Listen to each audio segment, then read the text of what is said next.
তুমি কি কখনো নিজেকে প্রশ্ন করেছ, আমি কি সত্যিই আমার মতো করে বাঁচছি, নাকি প্রতিদিন শুধু অভ্যাসের ঘড়িতে চলছি স্বপ্নগুলোকে পিছনে ফেলে?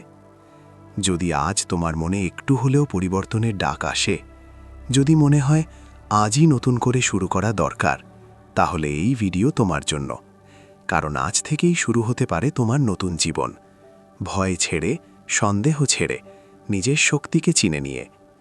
এই ধরনের সত্যিকারের জীবন বদলে দেওয়া কথা পেতে এখনই জীবন আলো চ্যানেলটি সাবস্ক্রাইব করো আর পাশে থাকো আলোর পথে। পুরনো ভয় ও সন্দেহের বিদায়। আমাদের জীবনের সবচেয়ে বড় শত্রু বাইরে নয়, ভেতরে। সে শত্রুর নাম ভয় আর তার ছায়াসঙ্গী সন্দেহ। এই দুটি এমন নীরব সঙ্গী যারা চিৎকার করে না, কিন্তু ধীরে ধীরে আমাদের সাহস, স্বপ্ন আর আত্মবিশ্বাস গিলে খায়। ভয় আমাদের কানে কানে বলে, তুমি পারবে না, এটা তোমার দ্বারা হবে না, লোক কি বলবে? আর সন্দেহ যোগ করে, আগেও তো পারোনি, এবারই বা কি হবে? এই কথাগুলো আমরা এতদিন এতবার শুনেছি যে একসময় সেগুলোকে সত্যি ভেবে নিয়েছি। অথচ সত্যিটা হলো, ভয় কখনো ভবিষ্যৎ দেখে না, সে শুধু অতীতকে বড় করে দেখায়। আর সন্দেহ, সে অন্যের ব্যর্থতাকে নিজের ভাগ্য বানিয়ে দেয়। ভাবো তো, জীবনের কত সিদ্ধান্ত শুধু ভয়ের জন্য নেওয়া হলো না, কত সুযোগ সন্দেহের জন্য হাতছাড়া হয়ে গেল, কত স্বপ্ন একদিন শব্দটার নিচে চাপা পড়ে রইল। কিন্তু আজ যদি নতুন জীবন শুরু করতে চাও, তাহলে প্রথম কাজ একটাই, পুরনো ভয় আর সন্দেহকে বিদায় জানানো। এর মানে এই নয় যে ভয় আর কখনো আসবে না। ভয় আসবেই, সন্দেহও আসবে, কিন্তু আজ থেকে তারা আর তোমার সিদ্ধান্ত নেবে না। আজ থেকে তুমি তাদের কথা শুনবে, কিন্তু মানবে না। কারণ তুমি বুঝতে শুরু করেছ, ভয় মানেই বিপদ নয়। অনেক সময় ভয় মানেই পরিবর্তনের দরজায় দাঁড়িয়ে থাকা। আর সন্দেহ মানেই দুর্বলতা নয়, বরং নিজের ক্ষমতা এখনও পুরোটা না চেনার প্রমাণ। আজ তুমি অতীতের সেই সব মুহূর্তের দিকে তাকাবে যেখানে তুমি ভেঙে পড়েছিলে, লজ্জা নিয়ে নয়, শেখার চোখে। কারণ প্রতিটা ভাঙন তোমাকে কিছু না কিছু শিখিয়েছে। তুমি হয়তো হেরেছিলে, কিন্তু হারিয়ে যাওনি। তুমি থেমেছিলে, কিন্তু শেষ হয়ে যাওনি। এই উপলব্ধিটাই ভয়ের প্রথম বিদায়। এই স্বীকারোক্তিটাই সন্দেহের প্রথম পরাজয়। আজ থেকে তুমি নিজেকে আর এই প্রশ্নে বাঁধবে না, আমি পারব তো? বরং নিজেকে জিজ্ঞেস করবে, আমি চেষ্টা না করলে কি হারাবো? এই প্রশ্নের উত্তর খুঁজতে গিয়েই তুমি টের পাবে, তোমার ভেতরে এমন এক মানুষ আছে যাকে তুমি এতদিন চিনতেই করনি। আর ঠিক সেখান থেকেই শুরু হবে পরের অধ্যায়, নিজেকে নতুন করে চেনার শুরু, যেখানে তুমি আর ভয়ের চোখে নিজেকে দেখবে না, দেখবে নিজের সত্যিকারের ক্ষমতার আলোয়। এই আলোই তোমাকে পরের পথে নিয়ে যাবে, আর সেই পথের গল্প অপেক্ষা করছে পরবর্তী অংশে। ভয় আর সন্দেহকে বিদায় জানানোর পর এক অদ্ভুত নীরবতা আসে। এই নীরবতা ভয়ের নয়, এটা শুনতে পাওয়ার নীরবতা। এখন আর ভেতরের কোলাহল তোমাকে ঢেকে রাখে না। এই প্রথমবার তুমি সত্যিকারের প্রশ্নটা করতে পারো, আমি আসলে কে? এতদিন তুমি নিজেকে চিনেছ পরিচয়ের মাধ্যমে, কারো বাবা, কারো মা, কারো কর্মী, কারো দায়িত্ববান মানুষ। কিন্তু এই পরিচয়গুলো তোমার সম্পূর্ণ গল্প নয়, এগুলো শুধু তোমার ভূমিকা। আর ভূমিকার আড়ালেই লুকিয়ে থেকেছে তোমার আসল সত্তা। নিজেকে নতুন করে চেনা মানে আয়নার সামনে দাঁড়িয়ে বাহ্যিক চেহারা দেখা নয়, এটা ভেতরের দিকে তাকানো, যেখানে লুকিয়ে আছে তোমার ভয়, তোমার রাগ, তোমার আক্ষেপ, আবার তোমার অসম্পূর্ণ স্বপ্নগুলো। এই পর্যায়ে এসে অনেকেই ভয় পায়, কারণ নিজেকে দেখা মানে নিজের ভুলগুলোও দেখা। নিজেকে চেনা মানে স্বীকার করা, হ্যাঁ আমি সব সময় ঠিক ছিলাম না, হ্যাঁ আমি অনেক সময় দুর্বল হয়েছি। কিন্তু এখানেই লুকিয়ে আছে মুক্তি, কারণ যে মানুষ নিজের দুর্বলতাকে স্বীকার করতে পারে, সেই একদিন নিজের শক্তিকেও আবিষ্কার করে। তুমি লক্ষ্য করবে, যে জিনিসগুলোকে তুমি আমি পারি না বলে এড়িয়ে যেতে, সেগুলো আসলে অভ্যাসের ভয়, অক্ষমতা নয়। তুমি বুঝতে শুরু করবে তোমার অনেক সিদ্ধান্ত তোমার ইচ্ছা থেকে আসেনি, এসেছে অন্যের প্রত্যাশা থেকে। এই উপলব্ধি সহজ নয়, এটা একটু ব্যথা দেয়, কারণ তখন প্রশ্ন ওঠে, আমি এতদিন নিজের জন্য কি করেছি? কিন্তু এই ব্যথাই প্রয়োজন। এই ব্যথা তোমাকে ভাঙে না, এই ব্যথা তোমাকে প্রস্তুত করে। নিজেকে নতুন করে চেনার এই যাত্রায় তুমি ধীরে ধীরে আলাদা করতে শিখবে কোনটা তোমার কণ্ঠ আর কোনটা শুধু ভেতরে গেঁথে যাওয়া বাইরের আওয়াজ, কোন স্বপ্নটা সত্যিই তোমার আর কোনটা শুধু সমাজের চাপ। এই পর্যায়ে এসে তুমি আর নিজেকে ছোট করে দেখো না, তুমি নিজেকে করুণা করো না, তুমি শুধু পর্যবেক্ষণ করো। আর এই পর্যবেক্ষণ থেকেই জন্ম নেয় স্পষ্টতা। কিন্তু এই স্পষ্টতার সঙ্গেই আরেকটা সত্য সামনে আসে, তোমার জীবনের অনেক জায়গায় ভাঙন আছে, অসম্পূর্ণতা আছে, অপূর্ণ সিদ্ধান্ত আছে। আর তখনই তুমি বুঝতে পারো নিজেকে চেনা মানেই সব ঠিক হয়ে যাওয়া নয়, বরং এটা বুঝে যাওয়া যে ভাঙনকে এড়িয়ে গেলে আর এগোনো যাবে না। এই উপলব্ধি তোমাকে নিয়ে যাবে পরের অধ্যায়ে, যেখানে প্রশ্ন হবে, ভাঙন কি শুধু ক্ষতি, নাকি এখান থেকেই শক্তির জন্ম হয়? আর সেখান থেকেই শুরু হবে পরবর্তী অংশ, ভাঙন থেকে শক্তি করে তোলা। জীবনের এক অদ্ভুত সত্য হল, আমরা শক্ত হতে চাই কিন্তু ভাঙতে চাই না। অথচ প্রকৃতি নিজেই আমাদের শেখায়, ভাঙন ছাড়া নতুন গঠন সম্ভব নয়। ভাঙন মানে সব শেষ হয়ে যাওয়া নয়, ভাঙন মানে সেই জায়গাটায় পৌঁছে যাওয়া যেখানে আর মিথ্যে ভরসা টেকে না, যেখানে মুখোশ পড়ে থাকে না, যেখানে তুমি বাধ্য হও নিজের আসল রূপের সামনে দাঁড়াতে। অনেকেই ভাঙনকে অভিশাপ ভাবে, কেউ ব্যর্থতায় ভাঙে, কেউ সম্পর্কের আঘাতে, কেউ স্বপ্ন ভেঙে যাওয়ার যন্ত্রণায়। কিন্তু খুব কম মানুষ বোঝে ভাঙন আসলে এক ধরনের ডাক দেয় বদলানোর, নতুন করে গড়ে ওঠার। ভাঙনের সময় তুমি একা হয়ে পড়ো, চারপাশের শব্দগুলো হঠাৎ থেমে যায়। এই নিঃসঙ্গতা কষ্ট দেয় ঠিকই, কিন্তু এটিই প্রথম জায়গা যেখানে তুমি নিজের সঙ্গে সৎ হতে পারো। এই সময় তুমি বুঝতে পারো যে শক্তির ওপর তুমি ভর করেছিলে সেগুলোর অনেকটাই বাইরের ছিল, মানুষের প্রশংসা, অবস্থান, সাফল্যের তকমা।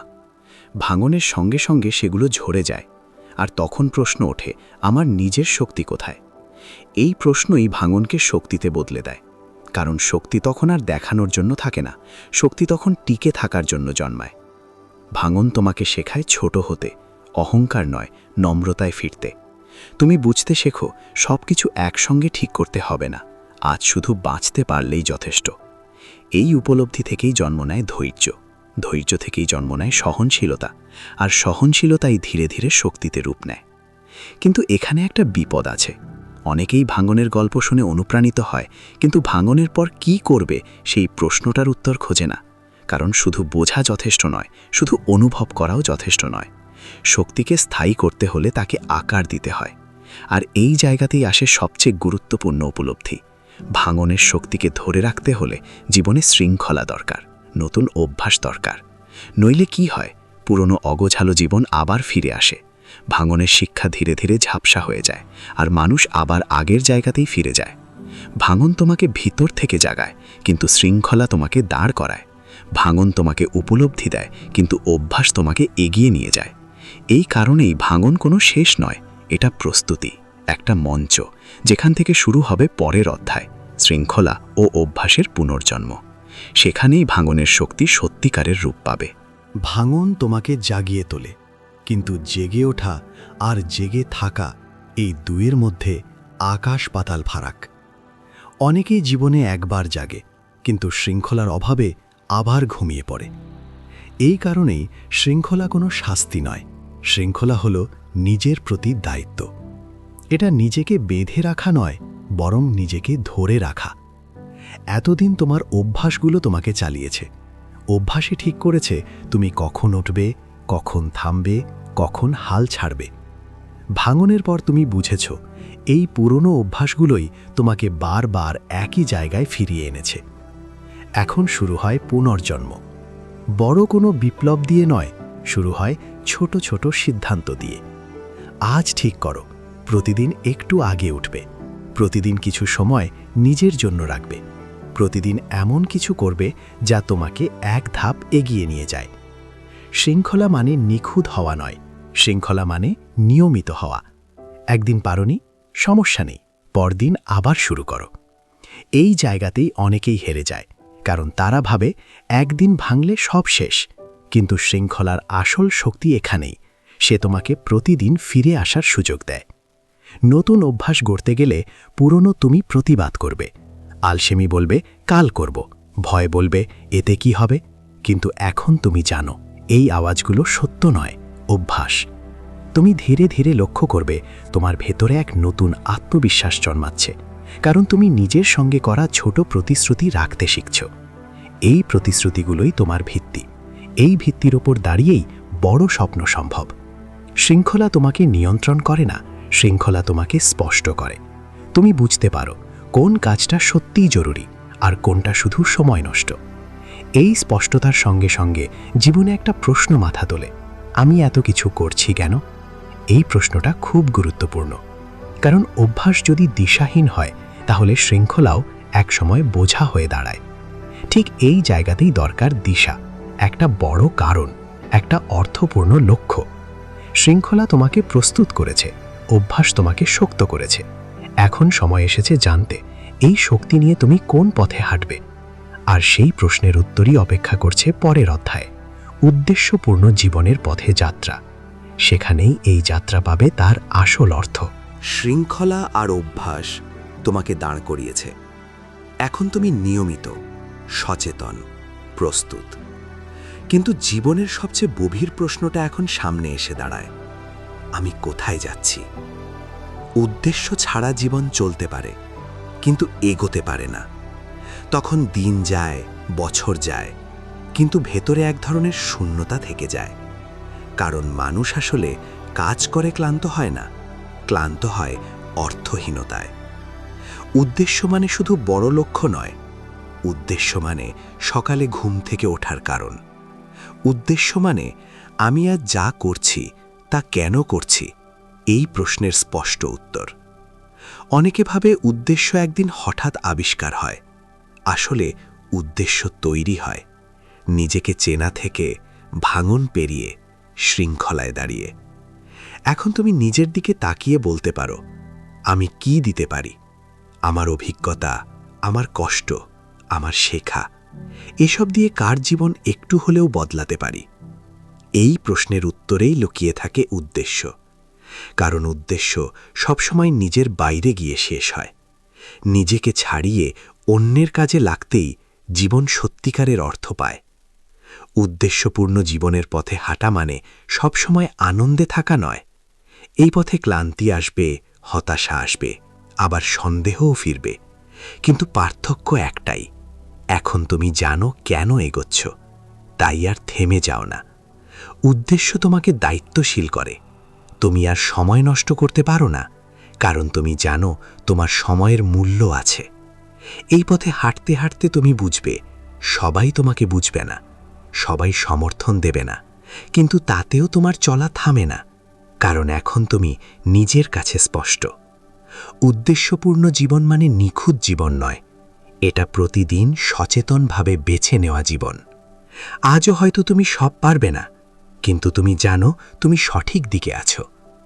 আর সবচেয়ে সুন্দর বিষয় হলো, উদ্দেশ্য কোনো গন্তব্য নয়, এটা একটি চলমান যাত্রা। প্রতিদিন নিজেকে প্রশ্ন করা, প্রতিদিন নিজেকে ঠিক করা। আজ তুমি যেখানে দাঁড়িয়ে আছো সেখান থেকেই এই যাত্রা শুরু। অন্য কারো জীবন দেখে নয়, নিজের সত্য থেকে। এই যাত্রায় তুমি আর শুধু বাঁচবে না, তুমি অর্থ তৈরি করবে, নিজের জন্য আর অন্যদের জন্য। এইভাবেই শুরু হয় একটি উদ্দেশ্যপূর্ণ জীবন, যেখানে প্রতিটি দিন শুধু কাটে না, প্রতিটি দিন অর্থ নিয়ে আসে। এখন পথ খোলা, চলা তোমার হাতে। এই যাত্রা এখানেই শেষ নয়। ভয় ছেড়ে, নিজেকে চিনে, ভাঙন পেরিয়ে, শৃঙ্খলায় দাঁড়িয়ে আজ তুমি শুধু শোনোনি, ভেতরে ভেতরে বদলাতে শুরু করেছ। মনে রেখো, জীবন একদিনে বদলে যায় না, কিন্তু একদিন সিদ্ধান্ত নিলে জীবন বদলাতে শুরু করে। যদি আজকের এই কথাগুলো তোমার মনে একটু আলো জ্বালিয়ে থাকে, যদি মনে হয় আমি একা নই, আমিও পারি, তাহলে এই পথ চলায় আমাদের সঙ্গে কাঁপো। এখনই জীবনের আলো চ্যানেলটি সাবস্ক্রাইব করো, কারণ এখানে আমরা শুধু কথা বলি না, আমরা অন্ধকারের মধ্যে আলোর পথ খুঁজি। আবার দেখা হবে আরও কিছু সত্য কথা নিয়ে, আরও কিছু আলো নিয়ে।